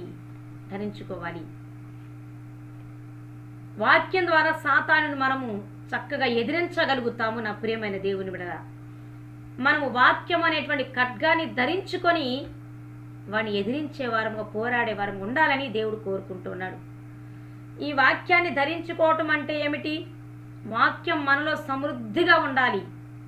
వాక్యం మనం పర్ఫెక్ట్గా తెలుసుకొని ఉండాలి. వాక్యాన్ని మనం ఎప్పుడు పలుకుతూ ఉండాలి. నా ప్రియమైన దేవుని బిడ్డలారా, యోహాను రాసిన మొదటి పత్రిక 2:14 చివరి భాగ్యంలో రాయబడి ఉంటుంది, యవనస్తులారా, మీరు దుష్టిని జయించున్నారు. ఎందుకో తెలుసా? దేవుని వాక్యము మీలో నిలిచి ఉన్నది కాబట్టి. హల్లెలూయా. దేవుని వాక్యం మనలో సమృద్ధిగా ఉన్నప్పుడు, దేవుని వాక్యం పర్ఫెక్ట్గా మనం తెలుసుకున్నప్పుడు, గ్రహించుకున్న వారం ఉన్నప్పుడు మనము సాతానుని ఈ వాక్యం అనే ఖడ్గం ద్వారా ఎదిరించగలుగుతాము. ఎందుకంటే సాతాను కొన్నిసార్లు వాక్యం ద్వారా కూడా మనల్ని మోసగించడానికి వాడి తంత్రాలను ఉపయోగిస్తాడు. అరణ్యంలో 40 దినాలు ఉపవాసం ఉన్నప్పుడు యేసయ్య మీద వాక్యం అనేటువంటి ఆయుధాన్ని వాడు ఉపయోగించాడు. వాక్యం అనేటువంటి తంత్రాన్ని ఉపయోగించాడు. కానీ యేసయ్య అక్కడ ఆ వాక్యము ఎలా గ్రహించుకోవాలో, అక్కడ ఆ వాక్యాన్ని అనుసరించవచ్చా లేదనేటువంటి విషయాన్ని గమనించుకున్న వారై, గ్రహించుకొని ఇది సాతాను తంత్రము అని గ్రహించుకొని దేవుడు కూడా వాక్యం అనే ఖడ్గం చేతనే సాతాను ఎదిరించి పోరాడి వాడిని పారద్రోలాడు. నా ప్రియమైన దేవుని బిడలారా, అక్కడ వాక్యమే కదా, దూకితే దేవదూతలు పట్టుకుంటారన్నారు కదా, దూకితే పోయింది వాక్యమే కదా అని గనక యేసుక్రీస్తు ఆ పని చేసి ఉంటే దేవుని చిత్తం నెరవేర్చబడేది కాదు. కానీ నా యేసుక్రీస్తు ప్రభు అనంత జ్ఞాని అయినటువంటి దేవుడు సాతాను వాక్యం ద్వారా వలవేయాలని చూసినా వాక్యం పర్ఫెక్ట్గా తెలుసున్న దేవుడు కాబట్టి, దేవుని వాక్యము యేసయ్యలో సమృద్ధిగా ఉన్నది కాబట్టి ఆ వాక్యము ఆ పరిస్థితులలో సరైనది కాదు, అది సాతాను తంత్రం అని గ్రహించుకొని అదే వాక్యము ద్వారా సాతానుని ఎదిరించి పారద్రోలాడు. నా ప్రియమైన దేవుని బిడ్డలారా, దేవుని వాక్యం మనలో సమృద్ధిగా ఉన్నప్పుడే, దేవుని వాక్యం పర్ఫెక్ట్గా మనం అర్థం చేసుకున్న వారముగా ఉన్నప్పుడే మనము వాక్యం అనే ఖడ్గాన్ని ధరించి వాడితో పోరాడి జయించగలుగుతాం. అలా కాకుండా అందరు వాక్యం చెప్తున్నారు కదా, అది సరైందే అని అనుకోకూడదు. ఆ వాక్యం చెప్తున్నప్పుడు ఆ బెరయ సంఘస్థులంట అపోస్తులు వాక్యం చెప్తున్నప్పుడు వాక్యం చెప్పిన తర్వాత ఈ సేవకులు చెప్పిన వాక్యం సరైనదా కాదా అని బెరయ సంఘస్థులు మరలా వాక్యాన్ని పరిశోధించుకునే వాళ్ళట, వాక్యాన్ని వాక్యంతో సరిచూసుకునే వాళ్ళట. ఈ రోజుని అంచె దినాలలో మనము వాక్యం ద్వారా మోసగించబడకుండా, అంటే సాతాను వాక్యం ద్వారా కూడా వాడి తంత్రాలను ఉపయోగిస్తాడు కాబట్టి ఆ వాక్యాన్ని ఎవరు బోధించినా మనము మరలా వాక్యాన్ని వాక్యంతో సరి చేసుకునేటువంటి ఆత్మీయ స్థితిని కలిగి ఉంటే మనము వాక్యం ద్వారా మోసగించబడము. ఆ వాక్యం అనే ఖడ్గాన్ని బట్టి సాతాను తంత్రాలను ఎదిరించేటువంటి శక్తిని మనం కలిగి ఉంటాము. దేవుని వాక్యం మనలో ఉన్నప్పుడు శక్తివంతులుగా మనం ఉంటాము. నా ప్రియమైన దేవుని బిడలారా, దేవుని వాక్యం మనకు శక్తిని ప్రసాదిస్తుంది. నా ప్రియమైన దేవుని బిడలారా, ఒక్కొక్కసారి వాక్యం వినకుండా, వాక్యం చదవకుండా, వాక్యాన్ని ధ్యానించకుండా ఉండటానికి మనం ఏ సమయంలో వాక్యం వింటామో వాడికి తెలుసు. ఏ సమయంలో వాక్యం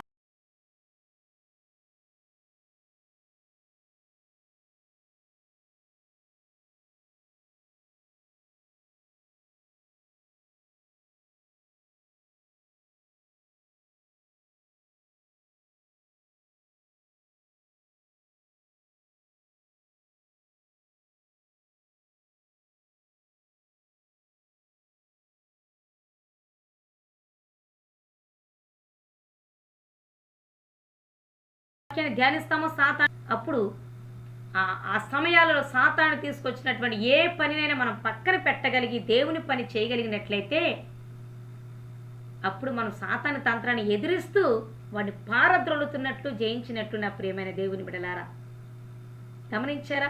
మీరు వాక్యం వింటున్నప్పుడు, వాక్యం చదువుతున్నప్పుడు, ధ్యానించే సమయాల్లో వేరు వేరు పనులు మీకు రావటం లేదా? నిద్రమత్తు రావటం లేదా?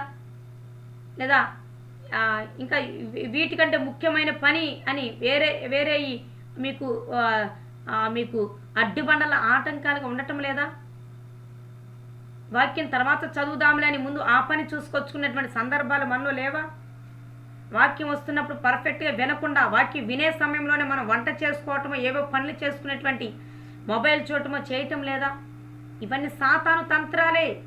రెగ్యులర్గా వాడు మన మీద ఉపయోగించేటువంటి తంత్రాలు అవి. కానీ ప్రతి చిన్న తంత్రాన్ని కూడా మనం గ్రహించుకుంటే మనం వాడిని ఎదిరిస్తాము. అది దేవుని వాక్యం విషయంలో మనం పర్ఫెక్ట్గా తెలిసిన వారం ఉండాలి.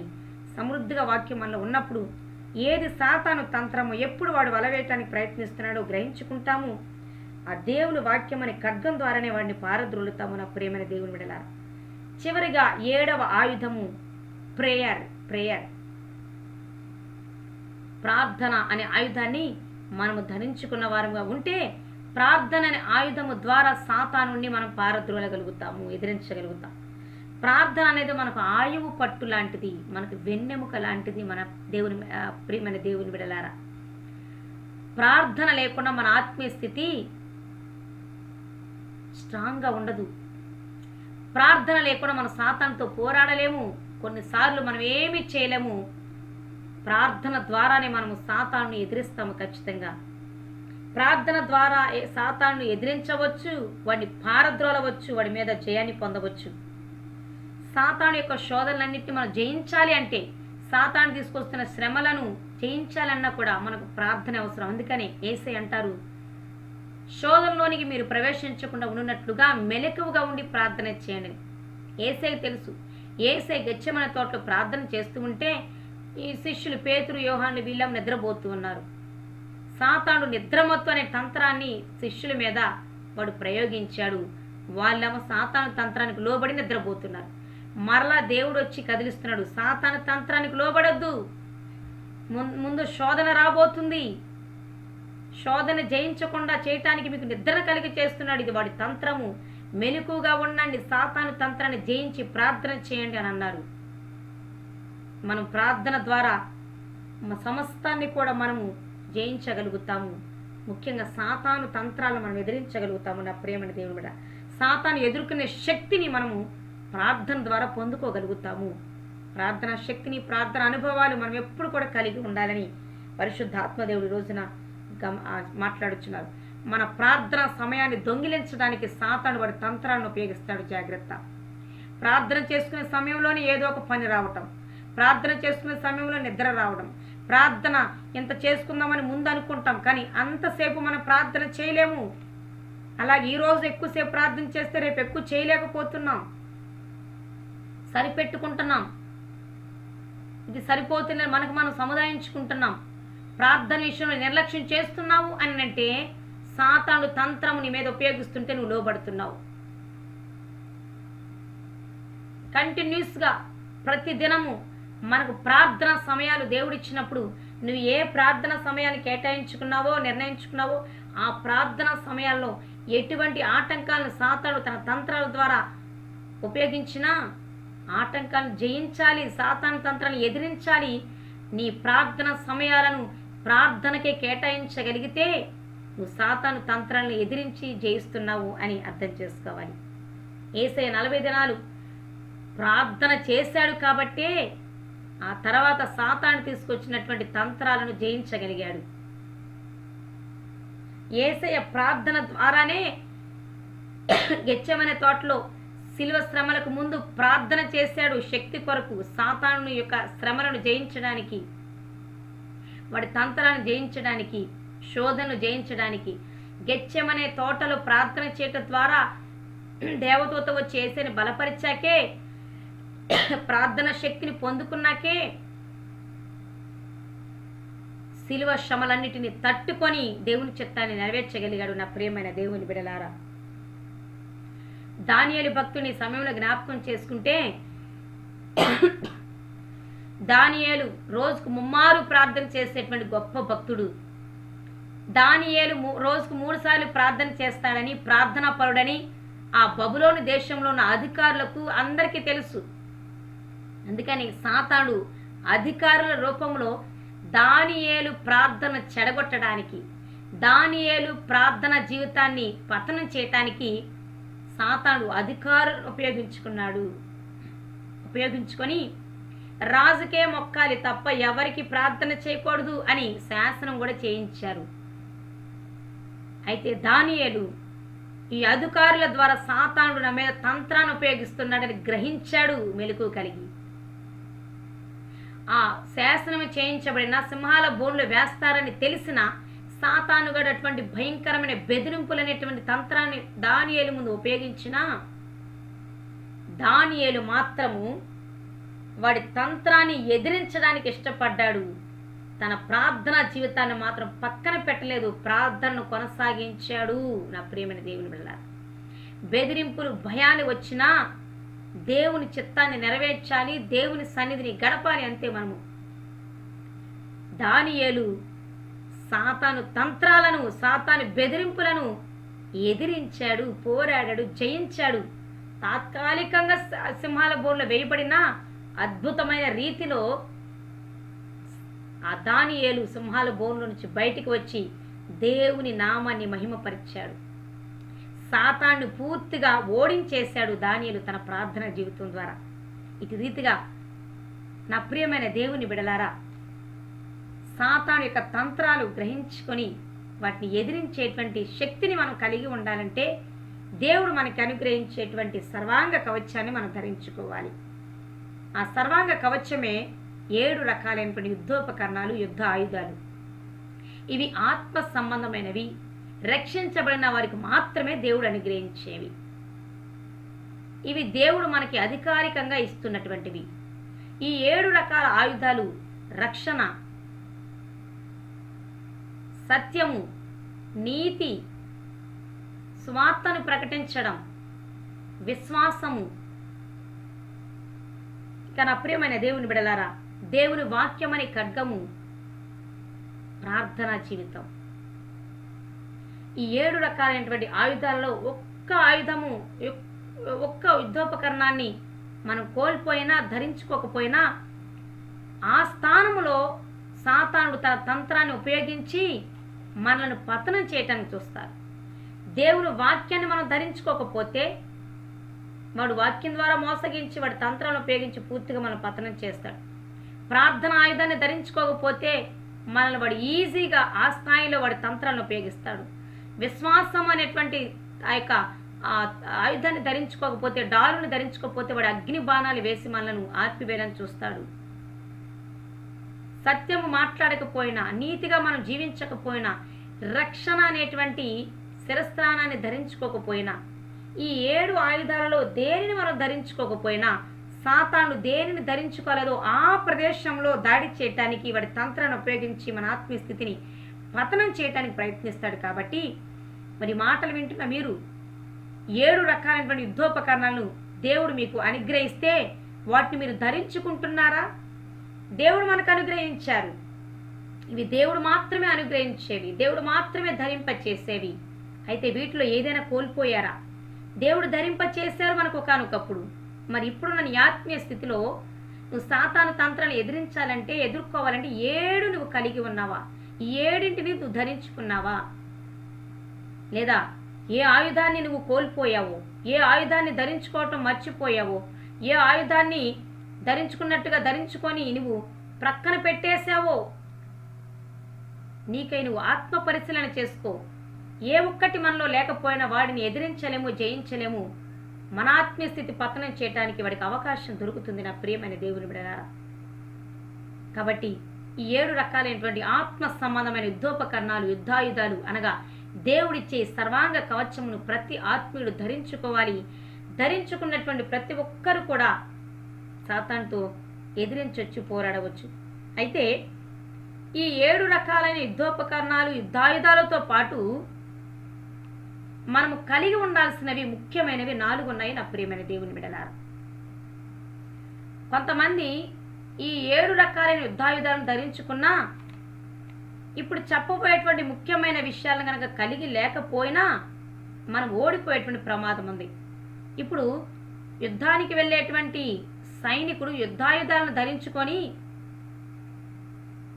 ధైర్యం లేకపోయినా, వివేకం లేకుండా వెళ్ళాడనుకోండి, అక్కడ ఓడిపోయే ప్రమాదం ఉంటుంది.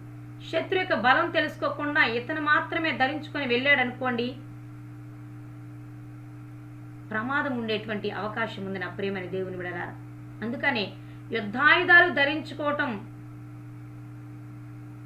మంచిది. అది ఖచ్చితంగా మనం ధరించుకోవాలి. వీటితో పాటు మనం చేయాల్సింది ఏంటి? సాతాను తంత్రాలను ఎదిరించాలి. వాడు మన ఎదుటి నుండి పారిపోవాలంటే శత్రువు కంటే మనం అధికమైన బలము కలిగి ఉండాలి, ఆత్మ బలము కలిగి ఉండాలి. మనము పరిశుద్ధాత్మ బలము చేతనే శత్రువుని మనం ఓడించగలుగుతాం, పారిపోయేలా చేయగలుగుతాం. రెండవది, దేవునికి లోబడి ఉండాలి. ఆత్మ బలము అని ఎందుకు అంటున్నానంటే, ఎఫెసీయులకు రాసినటువంటి పత్రిక 6వ అధ్యాయము 10వ వచనంలో, తుదకు ప్రభు యొక్క మహాశక్తిని బట్టి ఆయన యందు బలవంతులై ఉండుడి. అలాగే తిమోతికి రాసిన రెండవ పత్రిక 12, 13, 14 వచనాలు లేదా ప్రారంభ వచనంలో రాయబడి ఉంటుంది, నా కుమారుడా క్రీస్తు యేసు యొక్క కృపయందు బలవంతుడుగా ఉండు అని రాయబడి ఉన్నది. కాబట్టి ఈ 7 రకాల యుద్ధాయుధాలతో పాటు మనము పరిశుద్ధాత్మ బలము, ఆత్మ బలము కలిగి ఉండాలి. పరిశుద్ధాత్మ శక్తి చేతనే మనము సాతానుతో పోరాటానికి, ఎదిరించడానికి యుద్ధరంగంలో నిలబడాలి. నా ప్రియమైన దేవుని బిడ్డలారా, రెండవదిగా ఈ యుద్ధాయుధాలను కలిగి ఉన్న మనము దేవునికి లోబడితేనే మనము శత్రువైన అపవాదిని ఎదిరిస్తాము, వాడు మన ఎదుట నుండి పారిపోతాడు. యాకోబు రాసిన పత్రిక 4:7 దేవునికి లోబడి ఉండుడి, అపవాదిని ఎదిరించుడి, అప్పుడు వాడు మీ ఎదుట నుండి పారిపోవును అంటారు. ఎప్పుడు పారిపోతాడు మనం ఎదిరిస్తే? దేవునికి లోబడినప్పుడే, అప్పుడు మనం గద్దించినప్పుడు వాడు పారిపోతాడు. ఆయుధాలన్నీ ఉన్నాయి కదా, ఇక ఆయుధాలు ధరించుకొని సాతానుతో పోరాడదామంటే కుదరదు. ఈ ఆయుధాలన్నీ ధరించుకున్న మనము దేవునికి లోబడి ఉండాలి, మనలో ఉన్న పరిశుద్ధాత్మకు లోబడి ఉండాలి. మనలో ఉన్న పరిశుద్ధాత్మతో అన్యోన్య సహవాసం కలిగి ఉన్నప్పుడు వాడు ఎప్పుడప్పుడు ఏ ఏ తంత్రాలను ఉపయోగిస్తాడో పరిశుద్ధాత్మ దేవుడు మనకు బయలుపరుస్తాడు. పరిశుద్ధాత్మకు దేవునికి లోబడుతూ ఉన్నప్పుడు మనం ధరించుకున్న ఆయుధాల ద్వారా సాతానుని మనం ఎదిరించినప్పుడు వాడు పారిపోతాడు. దేవునికి లోబడుతూ ఆ ఆయుధాల ద్వారా మనం పోరాడితే వాడు పారిపోతాడు. ఆయుధాలను ధరించుకున్నంత మాత్రాన దేవునికి లోబడకుండా మన ఇష్టానుసారంగా వెళ్ళి పోరాడితే వాడు ఏమీ పారిపోడు. యుద్ధ ఆయుధాలు ఉన్నంత మాత్రాన శత్రువు పారిపోడు. ఆత్మ బలం ఉండాలి, దాంతో పాటు దేవునికి లోబడి ఉండాలి. ఆయుధాలు ధరించుకోవటంతో సరిపోదు, దేవునికి లోబడి ఉండాలి. దేవునికి లోబడుట అంటే దేవుని ఆజ్ఞలను అనుసరించుట, దేవుని చిత్తానికి లోబడుట, దేవుని మాటకు లోబడుట, దేవుని మీదనే ఆధారపడుట, దేవుని ఆత్మతో అన్యోన్య సహవాసము కలిగి ఉండుట. ఇతరుల మీద, ఇతర ఆత్మీయుల మీద ఆధారపడే టైం కాదు ఈ టైం. కేవలం నీలో ఉన్న పరిశుద్ధాత్మ మీద నువ్వు డిపెండ్ అవ్వాలి. ఆయన చెప్పే ప్రతి మాటకు నువ్వు లోబడాలి. అప్పుడే సాతాను తంత్రాలు నువ్వు గ్రహించుకోగలుగుతావు, దేవుడు నీకు బయలుపరుస్తాడు. ఇతర ఆత్మీయుల మీద ఆధారపడే సమయం కాదమ్మా ఇది. నీ ఆత్మీయ స్థితిని నువ్వే కట్టుకోవాలంటే నీలో ఉన్న పరిశుద్ధాత్మకు నువ్వు లోబడితేనే అపవాదిని ఎదిరిస్తావు. ఎదిరించినప్పుడు వాడు నీ ఎదుట నుండి పారిపోతాడు. ఎందుకంటే ఒక సన్నివేశాన్ని ఈ సమయంలో జ్ఞాపకం చేసుకుంటే అపోస్తుల కార్యంలో మనం చూసినట్లయితే, నా ప్రియమైన దేవుని బిడ్డలారా, అపోస్తుల కార్యంలో రాయబడి ఉంటుంది 15వ అధ్యాయములో, అపోస్తుల కార్యములు 19వ అధ్యాయము 11 నుండి 16 వచనం రాయబడి ఉంటుంది. అక్కడ పౌలును చూడగానే దయ్యాలు పౌలును గుర్తుపడుతున్నాయి. పౌలు గద్దించగానే దయ్యాలు వెళ్ళిపోతున్నాయి. ఈ పౌలు గద్దించగానే దయ్యాలు వెళ్ళిపోతున్నాయి అని అక్కడ ఉన్నటువంటి ఒక ప్రధాన యాజకుని యొక్క కుమారులు 7 పౌలులాగా మేము కూడా దయ్యాలను వదిలిస్తామని ముందుకు వెళ్ళి ఒక దయ్యము పట్టినటువంటి వ్యక్తి దగ్గరికి వెళ్ళి యేసు నామములో పో అంటున్నాయి అన్నారు. అన్నప్పుడు ఏం జరిగిందో తెలుసా? దయ్యము పట్టిన వ్యక్తి అంటున్నాడు, నాకు పౌలు తెలుసు, యేసు తెలుసు, మీరెవరు నా మీదకి వచ్చారు, నన్ను వెళ్ళిపో అంటున్నారు, మీరెవరో నాకు తెలియదు అంటున్నాడు. పరిశుద్ధాత్మ బలము కలిగి దేవునికి లోబడుతూ దేవుని చిత్తానుసారంగా సేవ చేస్తున్నటువంటి అభిషక్తులను, సేవకులను దయ్యాలు గుర్తుపడతాయి. వాళ్ళు గద్దించినప్పుడు వాళ్ళు వెలవెలలాడుతూ పారిపోతాయి. నా ప్రియమైన దేవుని బిడలారా, దేవునికి లోబడకుండా, దేవుని చిత్తానుసారమైన సేవ చేయకుండా, దేవుని ఆజ్ఞల ప్రకారం జీవించకుండా, దేవుని మీద ఆధారపడకుండా మేము కూడా శత్రువులను పారద్రోలుతాము అని కనుక ప్రయత్నం చేస్తే, ఇదిగో ఈ ప్రధాన యాజకుని యొక్క 7 కుమారులు దయ్యాన్ని వదలకొట్టడానికి వెళ్ళినప్పుడు ఆ దయ్యమే వారి మీద తిరగబడి వాళ్ళ బట్టలని లాగేసి వాడిని కొట్టిందంట. ఆ దయ్యము దేవునికి లోబడి సాతాన్ని గద్దిస్తే వాడు పారిపోతాడు భయపడి.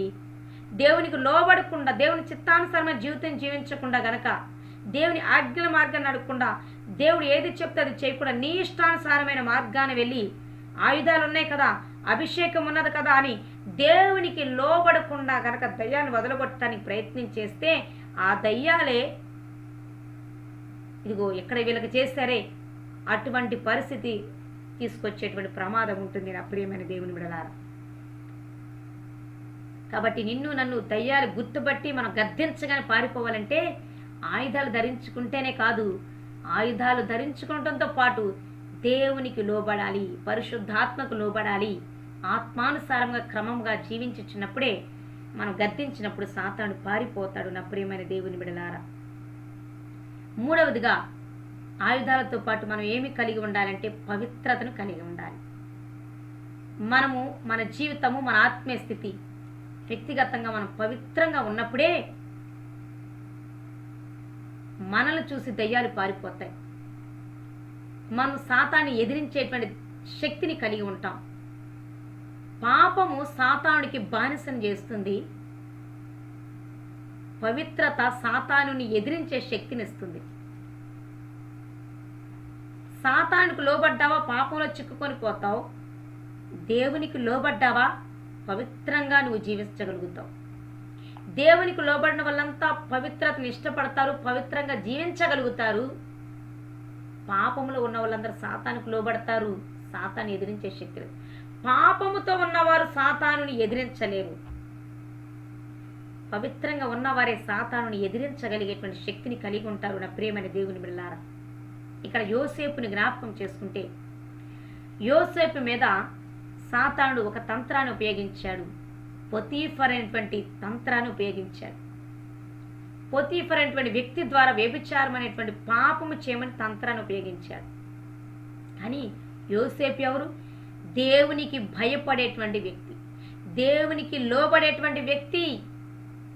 అందుకని అక్కడ సాతాను వేసిన వల తంత్రమని గ్రహించాడు, అక్కడ నుండి పారిపోయాడు. ఒక్కోసారి మనము పాప పరిస్థితులు ఉన్నప్పుడు మనము పారిపోవాలి కూడా. యేసయ్య కొన్నిసార్లు సువార్త ప్రకటిస్తున్నప్పుడు కొంతమంది దాడి చేస్తున్నప్పుడు అక్కడి నుంచి పారిపోయారు, తప్పించుకున్నారు. పౌలు కూడా పారిపోయాడు. మనం అటువంటి జ్ఞానం కలిగి ఉండాలంటే దేవునికి మనం లోబడుతున్నప్పుడు పరిశుద్ధాత్మ దేవుడు ఏ సమయంలో ఏం చేయాలో మనకు బయలుపరుస్తారు. సాతాను తంత్రం ఏ విధంగా మన మీద ఉపయోగించబోతున్నాడో ముందుగానే పరిశుద్ధాత్మ దేవుడు మనకు బయలుపరుస్తారు. అప్పుడు మనం ఎదిరిస్తాం. పాపం నుండి పారిపోతున్నామని అంటే సాతాను ఎదురుస్తున్నట్లే. కాబట్టి నా ప్రియమైన దేవుని బిడ్డలా, పవిత్రమైనటువంటి ఆత్మీయ స్థితిని, జీవితాన్ని మనం కలిగి ఉన్నప్పుడు సాతానుని ఎదిరించేటువంటి శక్తిని మనం కలిగి ఉంటాం. యోసేపు దేవునికి లోబడే వ్యక్తి కాబట్టి అది సాతాను తంత్రం అని గ్రహించుకున్నాడు, పాపం నుండి పారిపోయాడు, సాతాన్ని ఎదిరించాడు. అక్కడ నా ప్రియమైన దేవుని బిడ్డలారా, పాపము సాతానుడికి బానిసను చేస్తుంది, పవిత్రంగా ఉండటం దేవునికి లోబడేలా చేస్తుంది. నా ప్రియమైన దేవుని బిడ్డలారా, పాపం చేసేవాళ్ళు సాతానికి భయపడతారు, పవిత్రంగా ఉండేవాళ్ళు సాతానుడినే భయపెడతారు. దేవునికి లోబడే వాళ్ళే సాతానుని ఎదిరించగలుగుతారు. పవిత్రంగా ఉండేవాళ్ళే సాతానుని ఎదిరించగలుగుతారు. పవిత్రంగా ఉండే వాళ్ళకే దేవుడు సాతానుపై అధికారం ఇస్తాడు. నువ్వు దేవునికి లోబడితే నువ్వు సాతాను మీద అధికారం చలాయించగలుగుతావు. నువ్వు సాతానికి లోబడ్డావనుకో, నీకు సాతాను మీద అధికారం లేదు, సాతానుడికి నీ మీద అధికారం ఉంటుంది. కాబట్టి యుద్ధాయుధాలతో పాటు మూడవదిగా పవిత్రమైన జీవితాన్ని మనం కలిగి ఉండాలి వాడిని ఎదిరించాలంటే. నాలుగవది, యుద్ధాయుధాలతో పాటు మనం ధైర్యమును కలిగి ఉండాలి.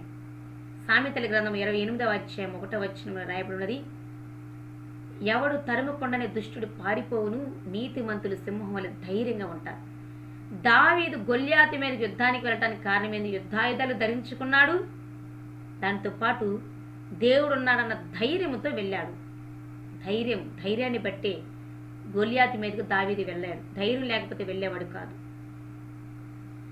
కాబట్టి మనము సాతాను తంత్రాలను జయించాలంటే యుద్ధాయుధాలతో పాటు ధైర్యాన్ని కూడా మనం కలిగి ఉండాలి. దావీదు వలె దేవుని యందు భయభక్తులు కలిగిన వారు బహుధైర్యం కలిగి ఉంటారు అని బైబిల్లో రాయబడి ఉన్నది.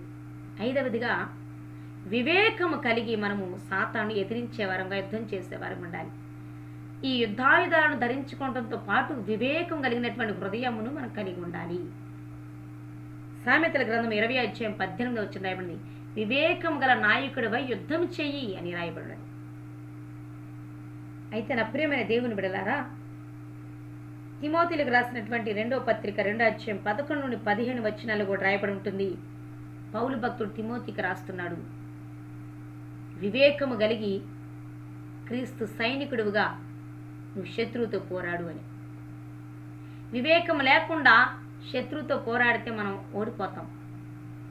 కాబట్టి నా ప్రియమైన దేవుని బిడ్డలారా, రక్షణ, నీతి, సత్యము, సువార్తను ప్రకటించే సిద్ధ మనస్సు, దేవుని వాక్యము, విశ్వాసము, ప్రార్థన అనేటువంటి 7 రకాల యుద్ధోపకరణాలు అని సర్వాంగ కవచమును ధరించుకుంటూ మనము అవి ధరించుకుంటే సరిపోదు, ధరించుకొని ఆత్మ బలము కలిగి దేవునికి లోబడుతూ పవిత్రమైన జీవితాన్ని కలిగి ఉంటూ ధైర్యాన్ని కలిగి ఉంటూ వివేక హృదయము కలిగి సాతాను తంత్రాలను ఎదిరిస్తే, వాడిని గద్దిస్తే, వాడితో పోరాడితే వాడు మన ఎదుట నుండి పారిపోతాడు పారిపోతాడు పారిపోతాడు పారిపోతాడు. ఇటు రీతిగా సాతాను తంత్రాన్ని గ్రహించాలంటే దేవుని ఆత్మతో సహవాసం ఉండాల్సిందే. కాబట్టి నా ప్రియమైన దేవుని బిడ్డలారా, సాతాన్ని తంత్రాలను ఎదిరించడానికి, వాడితో పోరాడి జయించడానికి మనకు కావలసినవి ఈరోజు దేవుడు మనతో మాట్లాడి ఉండగా వీటన్నిటిని మనం కలిగి ఉండి వాడి తంత్రాలను గ్రహించిన వారమై వాడిని ఎదిరిద్దాం, పోరాడుదాం. అట్టి శక్తి, అట్టి జయ జీవితం వింటున్న మనందరికీ దేవుడు ప్రసాదించునుగాక. ఆమేన్. పరిశుద్ధ ప్రేమ కలిగిన తండ్రి, నీ పరిశుద్ధమైన బంగారు పాదాలకు వందనాలు, స్తోత్రాలు. ప్రియ ప్రభువా, మీరు మాట్లాడిన ప్రతి మాటను బట్టి వందనాలు. మీరు మాకు అనుగ్రహించే సర్వాంగ కవచాన్ని మేము ధరించుకొని వాటితో పాటు ఆత్మ బలము కలిగి నీకు లోబడుతూ పవిత్రమైన జీవితాన్ని జీవిస్తూ ధైర్యం కలిగి వివేకము కలిగి ప్రభా సాతాను తంత్రాన్ని ఎదిరించి పోరాడి జయించే శక్తిని వింటున్న ప్రతి ఒక్కరికి అనుగ్రహించమని, ఆత్మలో మెలకు కలిగిన వారికి మమ్మల్ని ఉంచమని, ఆత్మతో అన్యోన్య సహవాసం చేయనట్లుగా పరిశుద్ధాత్ముడా మీ కృప చెప్పమని యేసయ్య శక్తి గల నామమున ప్రార్థిస్తున్నాను తండ్రి. ఆమేన్. దేవుడు మిమ్మల్ని అందరినీ దీవించి ఆశీర్వదించును గాక.